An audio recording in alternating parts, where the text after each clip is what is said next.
Welcome, everyone, to the Nerd Journey Podcast, episode number 189. We're joining you every week to talk IT career progression and bring you the advice we wish we'd been given earlier in our careers. I'm your host, John White, at VJourneyman on Twitter, joined by my co-host, Nick Cordy, at NetworkNerd_. Hey, Nick, how's it going? Hey, John, I'm doing great. We are both pre-sales technical engineers with backgrounds in IT operations. We hope our career discussions will be vendor neutral, relevant across disciplines, and remain timeless. If you're enjoying our content, please drop us a positive review on Apple Podcasts or wherever you subscribe. And if you want to get in touch with us, tweet or DM at Nerd Journey. Ultimately, we're just two nerds on a journey. A journey to career enlightenment. So let's take a trip. Awesome, Nick. So this is episode number 189, which is part 3 of our discussion with Joe Houghes. You know, it's a little peek behind the curtain. We are back from VMware Explore 2022, where we were able to meet up in person. And actually, I got to chat with Joe very briefly. Didn't spend enough time talking to him. And I got to talk to several of our past guests, although not enough. And again, not spending enough time with each. A little bit bittersweet for me. But I don't know. Did you have a good experience at VMworld? I did. You said VMworld, by the way. VMware Explore. I'm sorry, I'm so off-brand. But I have to say, man, the energy tank might have been below empty when I got home.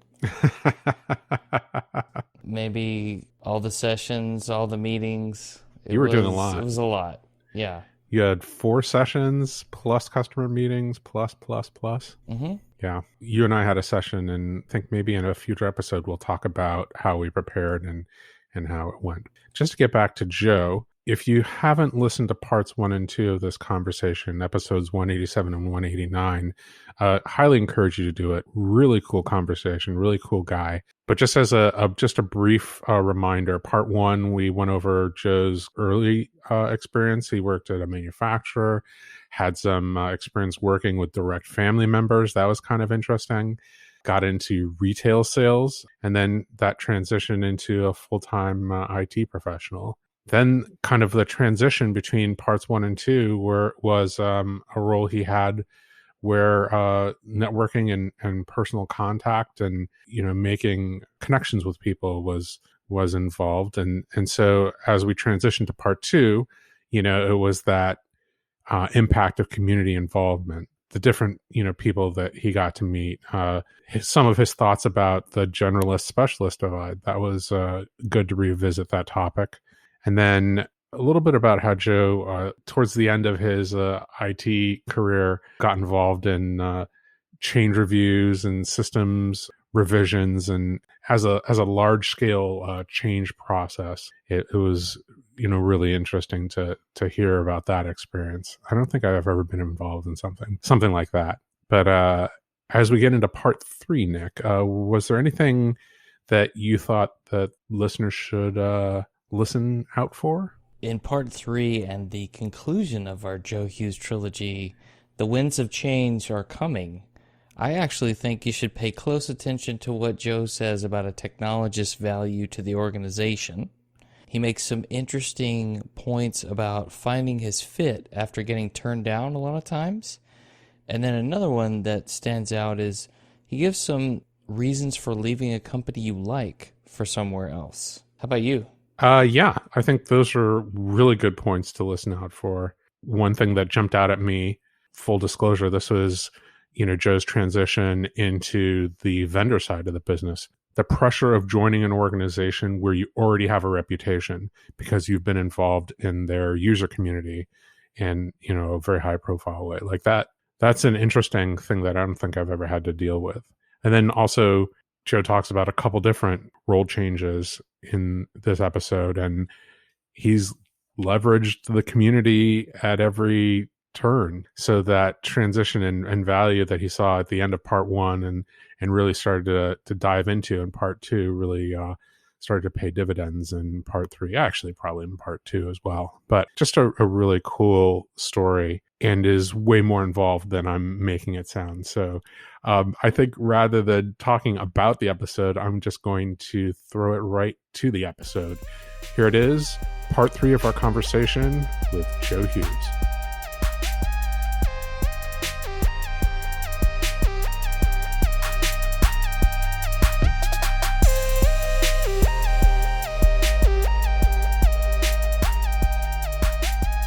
John mentioned this concept of rollback strategy. I think that's a fascinating term. And I think that it's something that maybe we keep in mind when we decide to specialize more. So I'm curious, Joe, because you eventually did decide to work for a technology vendor. So I'd like to hear a little bit about that story and if you had any rollback strategy in mind as you went through that process.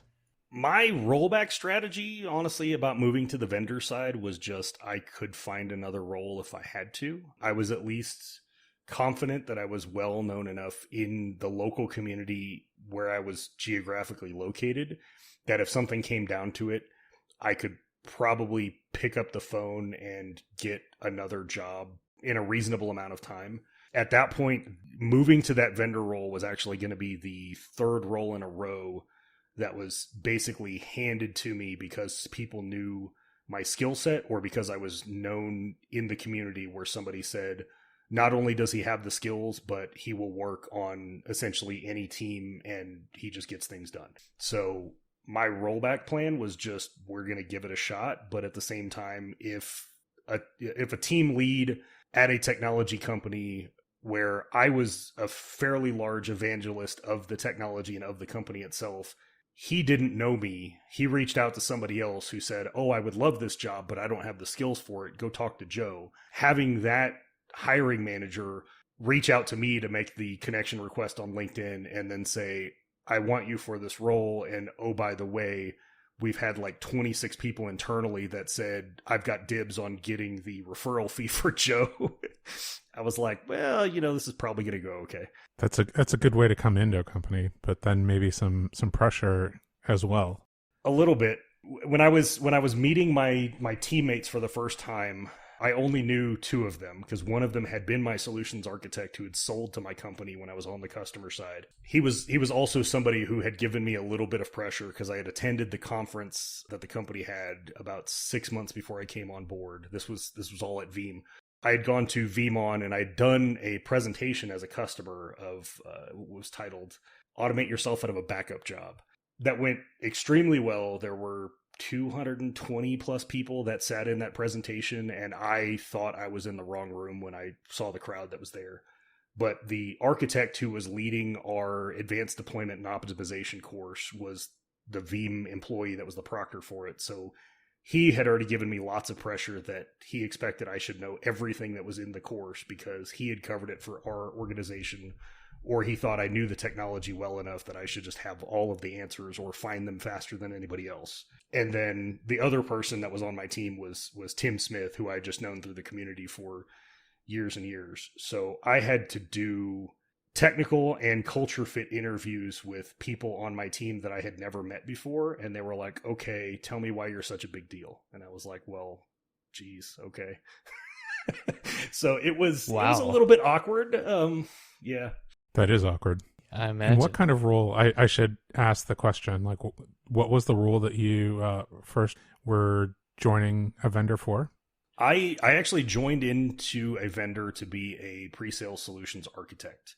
And we essentially had 2 different roles or two different focuses for the team. We had 3 solutions architects that were regional and that were focused on a specific geo. And we had another team that were national resources essentially, and we were all to be specialists. So I came in as a pre-sales solutions architect for Veeam focused on automation and integration, which was very interesting because I had been turned down at that point for, I think, 6 SE roles and 1 technical partner manager role that I had applied for over the years because they told me I was either too technical or I was too upfront with the account execs that I was talking with about the things I knew about the technology or the difficulties that I'd had in different workarounds for different things when they had presented me with a couple of questions or specifics for customer environments. And they just said, yeah, you're way overboard for an SE and don't have the past sales experience, so you're not a good fit for this. But when then the SA role came around and they said, oh, we need people that do the automation and people who know all of the different workarounds that we've got to do at this scale, now you're a good fit. SE being solution engineer, SA being solution architect, right? Just so Correct. that everybody knows. It would be great if you could distinguish between those two roles, how they differed at Veeam. Yeah, the two different roles that we had was that the solutions engineer that we had was a role where you were essentially kind of assigned to a customer based on size. So we had the customers that were SLED, we had commercial, we had enterprise, we had a few SEs, systems engineers that were assigned to be on specific key accounts that we had, especially like a lot of accounts when we were really trying to get into the enterprise space that we had resources dedicated to them. But then the solutions architects were the folks that were brought in as we had either large enough architectures or large enough deals that we needed like another level of expertise that was on it, whether that was bringing in the regional SAs as a roll up or the specialist SAs as there was a need for, Tim Smith would cover, say, Office 365 and other, the emerging technologies, some of the newer stuff that Veeam was doing. We had one solutions architect that was focused on cloud, a few folks that were solutions architects focused on even just larger environments and performance at scale, or me where I was focused on automation and integration. And a lot of times that kind of ended up being an add-on almost as an interim or a handoff to post-sales and getting them to the actual implementation of the product. Got it. So it's maybe much more in-depth design and technical proof that the thing can actually be done. Yeah, that would be where we were involved to actually like get the environmental dumps from a customer, right? We would be working with like an RV Tools export of their virtual environment to get all the details of what they had for the network, for the storage, what were their goals, what were their hard requirements that they had for their recovery and things like that, and then help them to kind of custom define the best way that they could use the product to solve whatever problems that they had, and then also to make sure that they were understanding of other capabilities that we had where maybe they could even get additional benefit out of the product rather than it being just backup and recovery, right? Because just some of the things that we had within Veeam, a lot of times the solutions architects would either push it ourselves or we would try and really do our best to just empower all of the engineers to understand how they could explain some of the other capabilities with the product. To like my big tagline and my big pitch that I always had was to be able to be doing things like patching against clones or against replica versions of an environment so people could test on production, but not in production. And that was something that was kind of a concept that was lost to a lot of people. And I was just like, you bought the product, you can do this thing, you absolutely should do it because you could probably save yourself some headache. Or again, you can practice this enough times that you have de-risked it by figuring this thing out. Or at the worst, if you blew it up, you can delete that copy and spin up another one. Some of that is technical leadership. Here are some recommendations that can make your life better. I mean, you already bought the stuff. Let's get the most value out of it that you can. I also like the idea of justifying the purchase by spreading out the the benefits to more than one organization.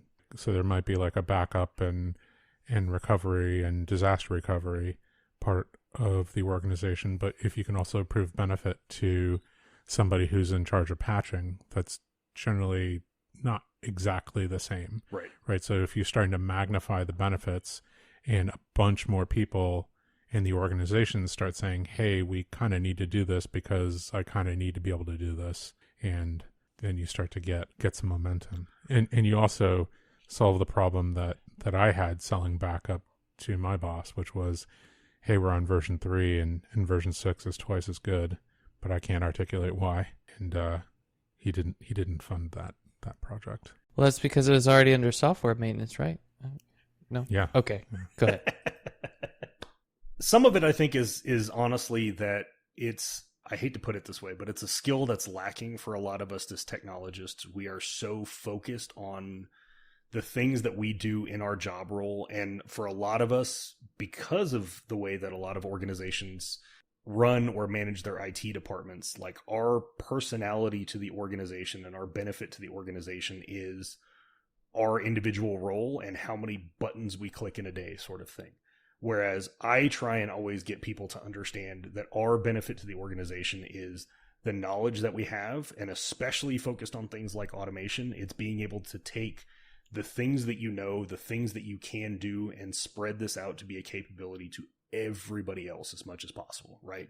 Take your skill set and make this a thing that is now just the commonly accessible job function that anybody else can do, and you can start working on higher level things. And especially for a lot of us as technologists that don't focus on the business side or hate dealing with it a lot of times, we're not very good at pitching our ideas or the things that we want or legitimately feel like we need as technologists as to how they are actually still a benefit to the organization, even if they're costing money, right? So if we can do a better job of pitching that or showing that this is going to cost the organization money, but I can take these functions of this tool that exist in the tool, or I can just take all the things that I know that I can put back in place and turn this into, here's a place where I can take this spend on a technology and provide different value back to the organization by just using it maybe in a new and interesting way. I think you're touching on something here where, as technologists working in the trenches, sometimes we don't take time to think about how the organization that we work for makes money. And so we don't think about how it is that our daily work affects whether or not the organization makes money. Or, I mean, there's other, things that we can talk about that people care about too, other than just like increasing revenue. I think there's maybe adding new customers a little bit more effortlessly, or reducing the friction that it takes to do something. I feel like we should all at least be better at being able to define our role in the terms of what it means to the business as either a positive enabler of the business, or even the, yes, I cost this amount of money on paper, but I am an insurance policy against these other things that could go wrong, maybe. Having worked in a couple of IT organizations where we rolled up directly to the CFO showed me a lot about how I needed to be able to sell my ideas or pitch whatever product or upgrades we were trying to purchase and bring into the organization in the terms of what it meant for the business and what the either intrinsic or future value of this thing was in the terms of what the business actually did for the core of its own business. Well, that's interesting too. Yeah. So again, it's like, how is my work or my team's work directly aligned with that? Can I articulate that? Or in the other case, like you said, if you're an insurance policy, you better articulate or be able to articulate the likelihood of the various scenarios that you are insuring against, and then the monetary impact that each one of those scenarios can have on the organization. This is how it would cost money. If the, cupcake, paper crimper goes down, this is how many, thousands of dollars a minute that we lose. And so insuring against that, even at a, 1% chance of the thing happening, has this much of an impact. Like, do the math on that, right? It's like, well, these are the 7 scenarios that we're insuring against, and they add up to 40% chance happening every single year. So, and this is the financial impact of that 40% of, that is a budget justification right there. That it is. Right? I will say it was empowering in the organizations where I was at when the individuals that were in IT could explain the majority of what our job functions were, or whatever projects or upgrades we were working on, if we were to have an actual elevator conversation with our CEO or CFO, where in that 30 seconds of traveling, 6 to 8 floors in the elevator, and they asked you a question on the spot, could you articulate that in terms that they would understand without going deep into the tech, and those of us that could do it, or especially if the entire team could do it at that level where they were confident that we were aware of what was going on in our organization, both on the tech side and the business side, that was an entirely different department to work in, as IT being a real part of the business rather than just being a necessary evil or a cost center. Yeah, that's a great mindset to be in. Imagine you have 30 seconds to explain this to the CFO. I dig it. I'd like to know about that transition from Veeam to Pure, where you are now. What did that look like? Or is that awkward to ask about? No, it's not at all awkward. I just laugh about this one, honestly, because to be frank, I wasn't even looking to leave Veeam at the time. And now that I know the process was easy, I probably wouldn't question it, but I do look back on it and I was like, wow, moving cross country and switching job roles at the same time, or even interviewing to switch job roles at the same time, was kind of crazy last year. During a pandemic. Yeah, during a pandemic, where I came on board at the company and I went for about 8 months or so before I met my boss. And I think he still only met about a third of our team to this point. People have honestly asked me, especially at the time that I announced that I was getting ready to leave Veeam, and they were like, wow, it's crazy. You're going to take off the green hat, because that was, easily part of my public brand at the time and everything. And people just couldn't believe that I would even just so easily hang up the green hat and put on the orange hat, right, and switch from Veeam to Pure, because I was such a proponent of Veeam. And I'm hoping at this point we'll make it to Vanguard next year, and we'll be like the eventual Vanguard 5 years after I should have made it. But it's just that I completely stumbled into this thing. I saw someone retweet that someone at Pure was looking to hand over the reins for this flash stack role. I reached out to him because I thought he was actually leaving the company after about 8 years. And I wanted to know why. I wanted to know what the story was, wanted to know where he was going, because I was like, man, if he would leave Pure Storage, which has been one of the vendors that I thought I would leave Veeam for if the opportunity came up, what else is out there? What am I not aware of, or things like that? And it just ended up being that he was actually wanting to move into a solutions manager role and do more of the director level and relationship management stuff. So he needed somebody who knew the tech, having deployed it in the real world. He'd also been out of the customer space, for at least 8 years that he'd been at Pure. They were looking for somebody who was plugged into the community, both on the VMware community side, just the general V community, and specifically on the Cisco community side. And they were hoping they could find somebody who could occasionally put a few words together and present to others without being totally new to this. So I happened to talk to the right person at the right time, and because it was partially what I was already doing or what I had experience with in the past, it was a great fit, and it was just offered to me, essentially. Like, I still had to go through interviews and such, but I found out at the end of the process they didn't even start interviewing a second person once I was interested in it and started down the path. So, oh wow, I was a little bit bored with some of the repetitive tasks, and I was never a huge fan of being a pre-sale solutions architect, primarily because of the fact that I feel like I'm a decent presenter, and I feel like I'm very customer focused, and I can give a lot of passion to folks about using the technology that they're using. But I, in the back of my mind, could never see myself being tied to a sales number, because I didn't want to tank somebody else's sales because I didn't do it well. So being tied to like the Veeam national number rather than an individual account exec or having a team that I might potentially greatly affect with things like that, it worked out okay. But I wasn't looking for an opportunity. I actually considered taking the counteroffer from Veeam for a rather large sum of money that was there to just have me continue doing the same job and maybe take another opportunity that would come up. But the desire to come to Pure, where I'd already looked at this being a place that I would potentially move to as another vendor in the future, and then the actual opportunity, the job role itself, to do different cool and interesting things and be a little bit more involved in the community, kind of have a little bit of a trajectory where I could move to being a bit more of a tech marketing focused architect. And just the fact that I had so much more runway that I could do things with automation and a lot more in the infrastructure as code space that I was already really wanting to get into. It just ended up being a great fit for me. So I just decided to make the switch. Can you tell me, you mentioned, almost as a throwaway line, one of the companies that I would consider moving for, right? Because you enjoyed, Veeam as a company. And I've, had like a very parallel experience, right?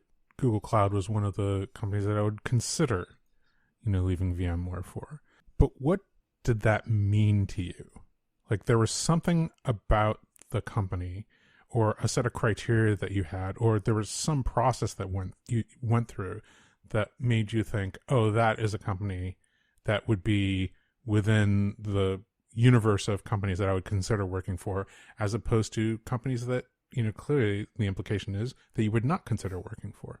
Yeah, a lot of that was just me having my own personal rubric for it. And the number one thing for me, especially after having some bad roles in the past, was absolutely about a 60-40 split, the direct hiring manager that I would be working for, and then company culture, right? And how the fit of me and the team that I would be working with and the overall company culture aligned with something that I've at least not heard horrendous things about, right? At least just from the outside view or from talking to the few people that I know at other vendors, what's the best feel that I can get for just the moderate temperature of the way things are there. And then beyond that, it's the technology and seeing if there were individuals that I could pick out inside of an organization where I could even just say from an outside view, it seems like these people really enjoy their job and the company is obviously supporting them to do something that they're passionate about. And especially for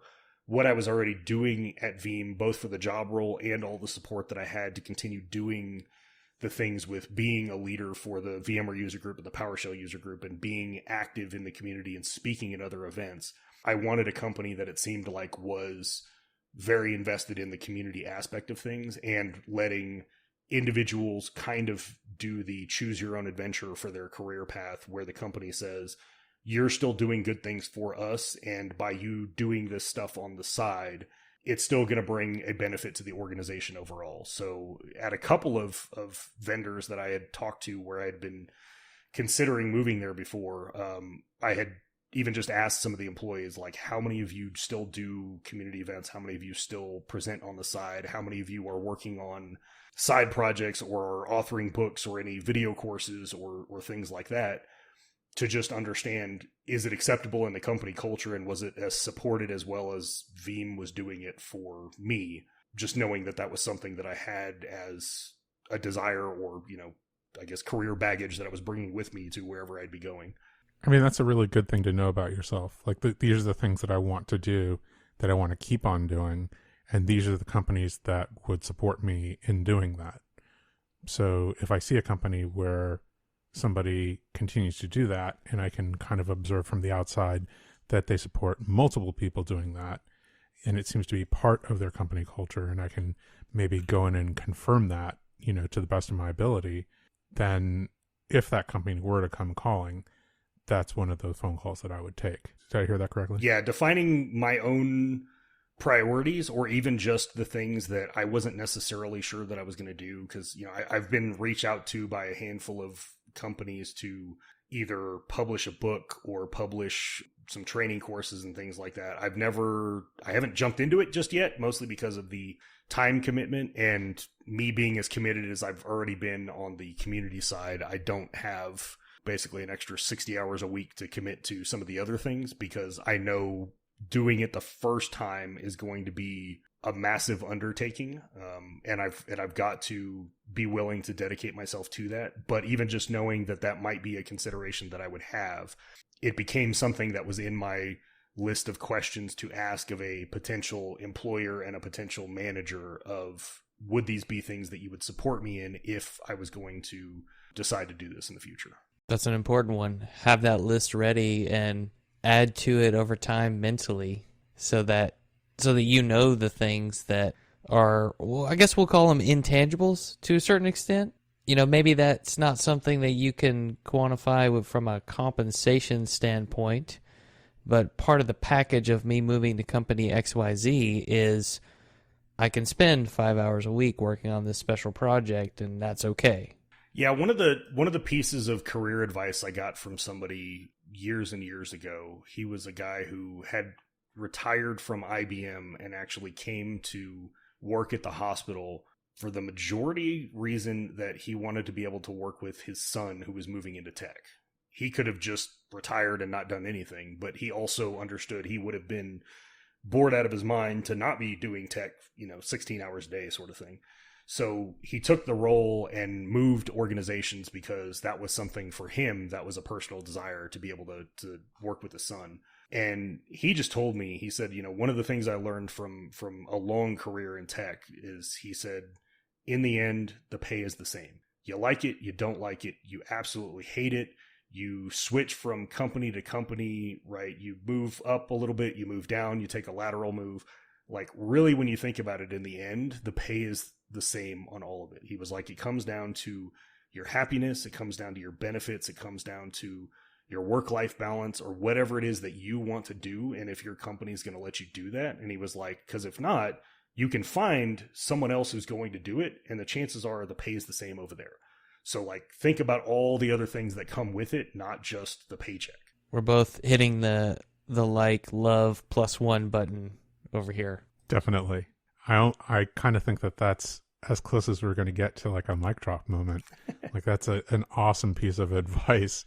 That's what I think it was. Yeah, we all kind of need to think about it. And it's, another pattern that we've, stumbled into is this, what is it that's important to me? Like, you can't think about it like as you're getting a call for, to get recruited. Like, that is almost too late. You need to think about it now while you're doing your current job.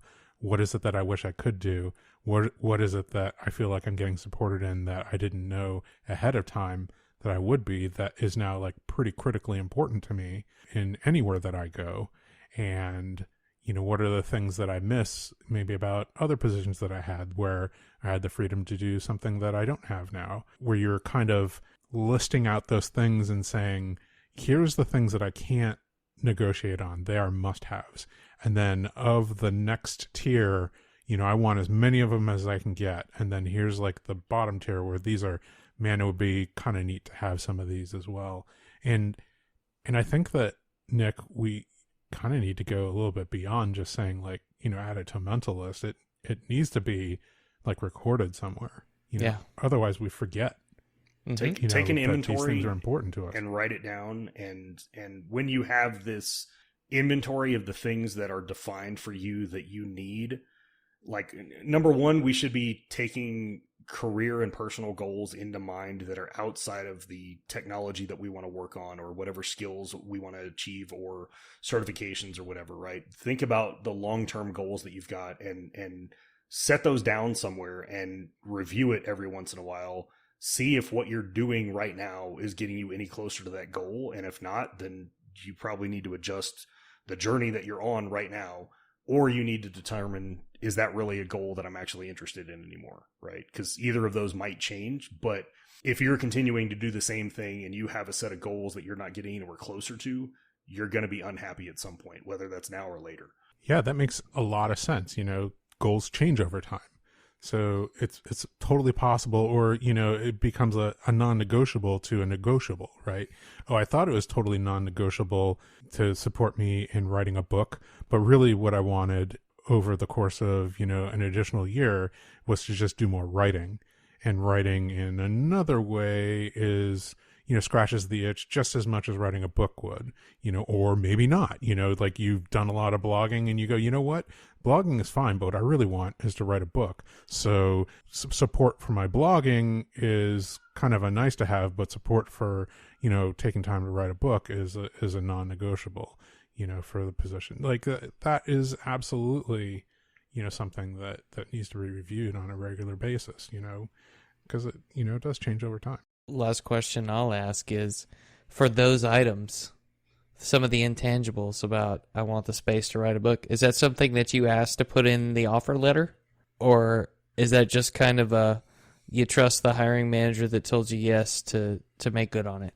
I trusted the hiring manager as much as I trusted other people inside of the organization, where a lot of the people that were higher up and some people that I knew that had only been on board for, say, a year said, oh, we absolutely have the flexibility to do this. And Pure was at least known for being a very community and a very individual achievement focused company, that they understood that they had their own intangible benefits that they would get from some of these people making a name for themselves in the tech space or becoming proficient bloggers or writers or presenters or things like this. So it was really just one of those, if this is where you want to invest your time, and essentially as long as it's either not affecting your work, or if it's to the point that it's something where we decide this might actually be, something that drives what your future role is, then they were supportive of it. So I didn't have any of this stuff written into the offer letter,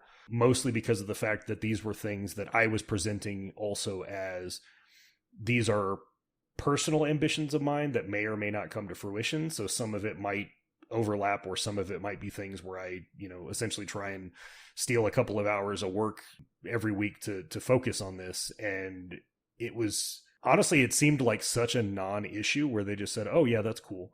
And I was like, oh, well, okay, cool. Then, like, I'm glad that I verified, because that makes me happier to know that it is something that seems like it is a complete given. Yeah, absolutely. Like, aspire to whatever it is you want to do, and we'll support you as long as it's, not you doing something completely non-related to the job and deciding to go become a farmer or something, right? Yeah, never know until you ask. Awesome. Joe, thanks so much for your time and coming on, and we'd love to have you back, as you take on additional roles and responsibilities and learn additional lessons. We'd love to invite you back and to hear more of this wisdom. Very cool. Yeah, thanks for having me, y'all. I've been a long time listener, and looking at the roster of folks that y'all have had that are friends of mine or some, community heroes of mine over the years, I'm glad to finally make it onto the roster with you guys. Yeah, we're always looking to add to that roster, so if you want to be a guest and you have some wisdom to share, tweet out to @NerdJourney and let's talk. Let's tell that story. Yeah, always looking for those additional stories. Joe, once again, thanks for coming on, and we will catch you next time.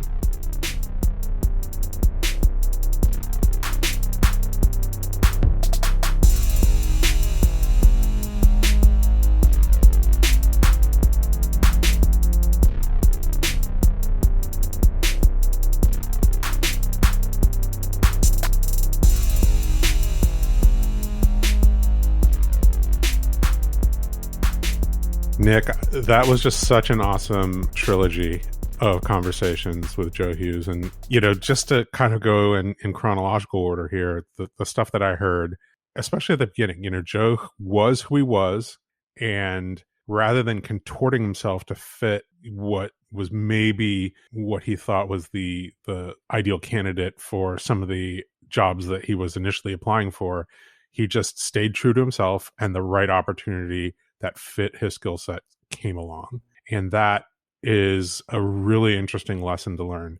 It's one of those things that you can do when you have the luxury of, kind of being happy in the job that you were in, and the ability to be picky about making a next move. It's just really, it's just a really cool story there.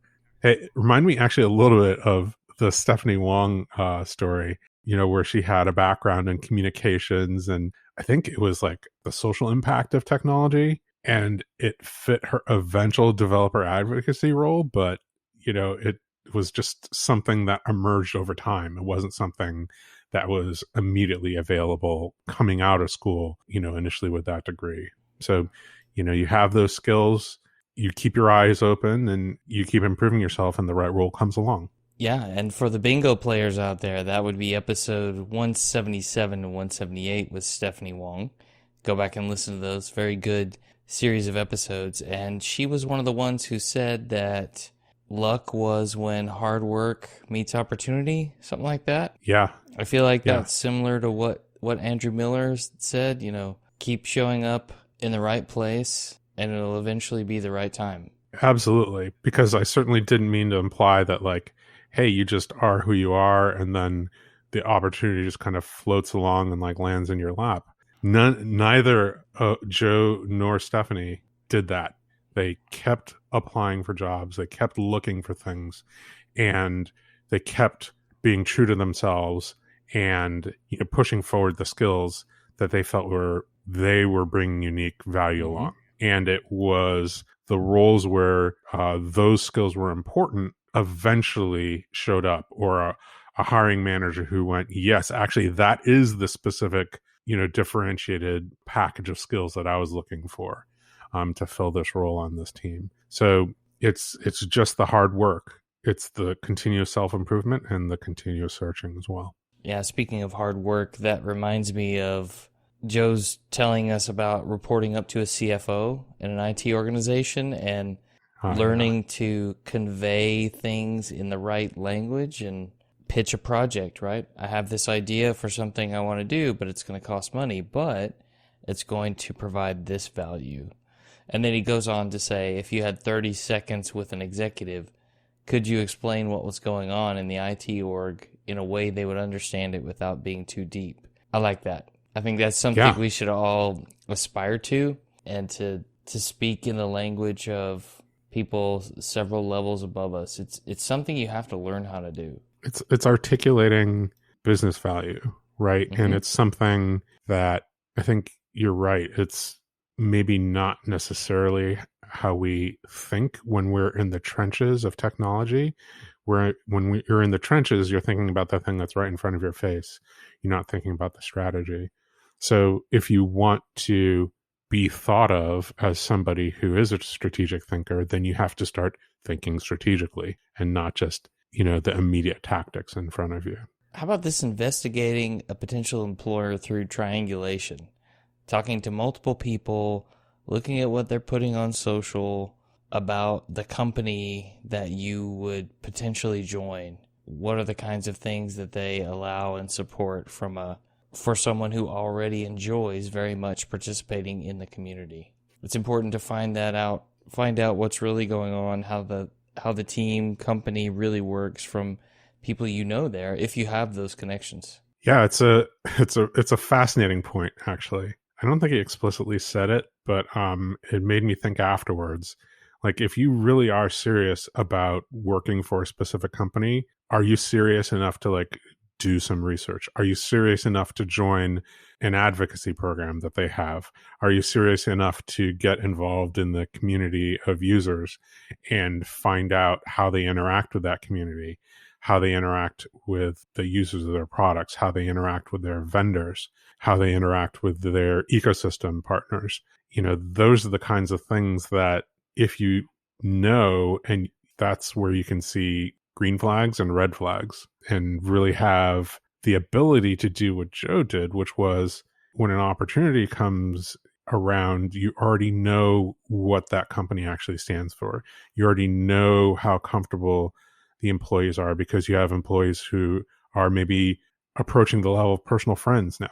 You're just dealing with them in the community all the time. And they're somebody that you can make a phone call to and say, hey, can you recommend me for this job? Or, hey, do you know a little bit more about what that job role does? Or can you put me in touch with somebody who can explain it? Because I'm thinking about applying for it. You know, those are the kinds of things that, you know, that benefit of community involvement that Joe kind of started to see the value in the end of part one of this interview, that really he started exploiting in part two. And like, exploiting is probably not the right word. It's probably, you know, diving into getting value from, but providing value back to the community. Just stunning. Like, his leveraging of the community was something that I thought that people should listen for going into this episode. Is just, in retrospect, you know, listening to it again, just wow, what an amazing job that Joe does. I mean, continues to do. I mean, he made it a point to come find me and say hello. Our, you know, the Pure booth was right next to the Google Cloud booth, and I was so, you know, flummoxed with a 5-month-old daddy brain that it just never even occurred to me to go walk over and say hello. He's such a good guy. Absolutely. There was something that you said earlier on about the technologist value. I liked the comment he made about a technologist's value to the business was really more in the knowledge they possess and being able to share that with others to make them better. And it, in a way, enables you to focus on higher level things. So delivering even more value. I don't think everybody gets that, does that, wants that, just because we sometimes like, oh, I'm the person who does X and that's mine. It's hard to let other people into the circle. That's very true. It's interesting how some people can have a knowledge hoarding attitude rather than knowledge sharing attitude. Mm-hmm. If they see their knowledge of a specific process as the value to the company, then they don't want to share that because then other people will have that and their value is diluted. As opposed to thinking about it as their value to the company is the ability to discover these processes and hammer them out, polish them up, and then broadcasting them to other people. It's a not so subtle difference. I was about to say subtle difference. It's just not subtle. But it also, can be about company culture, right? If the company has a culture of knowledge hoarding, then that can stimulate that kind of thing. Implicit in that statement from Joe is that he seeks out organizations which involve knowledge sharing rather than knowledge hoarding. And that is an important thing to know about yourself. Mm-hmm. And it's interesting that he was able to kind of at least implicitly articulate that. I think that the last thing that was kind of mind-blowing was his discussion of intangibles over compensation. The story from the former IBMer who said, hey, the money's probably going to be the same kind of, regardless of where you go. You have to measure the intangibles at the organization that you're at versus other organizations to really understand like the best place for you. I thought that was a really cool idea, like just the idea that the intangibles are something that you need to really consider and could be the differentiator. Right. I would say make the intangibles something that you think is part of the compensation package. Yeah, that's a good point. As you look at, okay, what's the total compensation package in terms of benefits, stocks if they have them, salary, 401k contributions, all the things, but also what are the intangibles that I really, really want or need in a role? I want to join an organization with a knowledge sharing culture, that kind of thing. Yeah. In fact, if you have like a profound mismatch where you are and a profound match at a different organization, it might even be worth taking less monetary compensation in order to get a values alignment at a new organization. It's an interesting point. I would say you're maybe a little bit dangerous because culture can change. There's no guarantee that things will stay the way they are. In fact, things are guaranteed to change.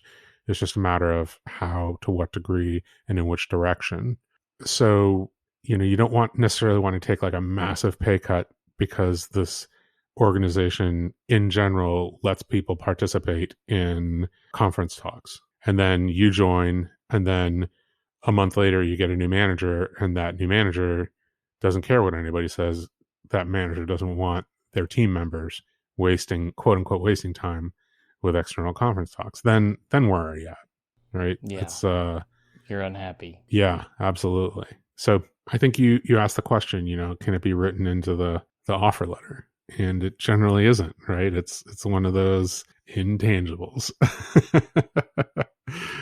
If it could be written down, it would be tangible. Undocumented benefit, perhaps? Yeah. So just something to keep in mind. You just do the investigation that you can do and then trust the people that you think you can trust about, what that culture and what those intangibles are. Makes sense. Anything else before we get out of here? That was it was a really cool episode. It was a great episode. Nothing from me. Just a reminder, we want people to subscribe and give us a positive review on Apple Podcasts or wherever you're listening. We want to know if we're being helpful and are always looking for interesting questions to ponder. We're collectively on Twitter @NerdJourney. All right. Farewell, listeners, and tune in next time as the journey continues. I'm John White @BJourneyman.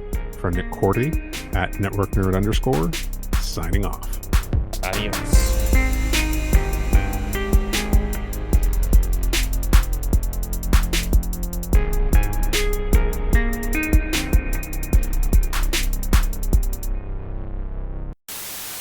Community as a weapon. Let's just call it Yeah. a weapon for go. Good, right? A weapon for good.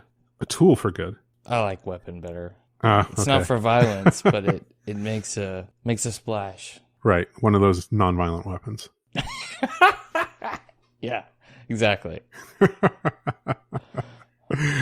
Oh man. Oh, man.